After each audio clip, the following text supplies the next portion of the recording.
25 रुपियाँ हो एक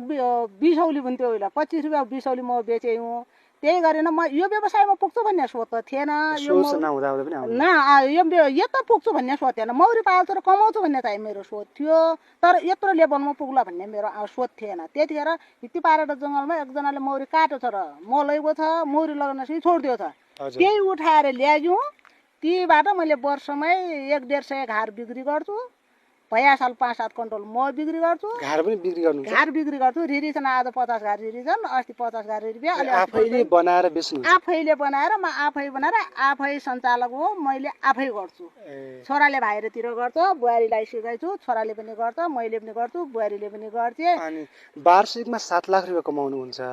अब प्रायः आजभोलि दिदी बहिनीहरू दाजुभाइ चाहिँ परदेशतिर जानुहुन्छ र घरदेशमै बसेर पनि यसरी मौरी पालन गरेर चाहिँ कमाउनु कति घर परिवार हुन्छ हजुरको मेरो छोराको चाहिँ 5 जना परिवार छ मेरो 5 जना हुन्छ छोरा चाहिँ घरमै हुनुहुन्छ घरै छ छोरा मैले नजा भने मेरो यत्रो कमाइ त यहीँ हुन्छ भने अर्काको देशमा किन त्यति तातो घाम गर्मी अनि अर्काको ठाउँ अब कतिखेर मरिन्छ कतिखेर बाँचिन्छ किन दुःख धेरैले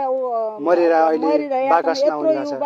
जाने बेला आकाशमा उडेर जान्छन् हाँस्दै गए आउँछन् आउने बेला अन्धकार बाक्समा बन्द भए आउँछन् किन जान्छ छोरा म सगन्जी हिँ गर्छु तैँले पनि गर मैले पनि गर्छु बुहारीले पनि गर्छ हामीलाई त हिँ त विदेश हामी पनि गरौँ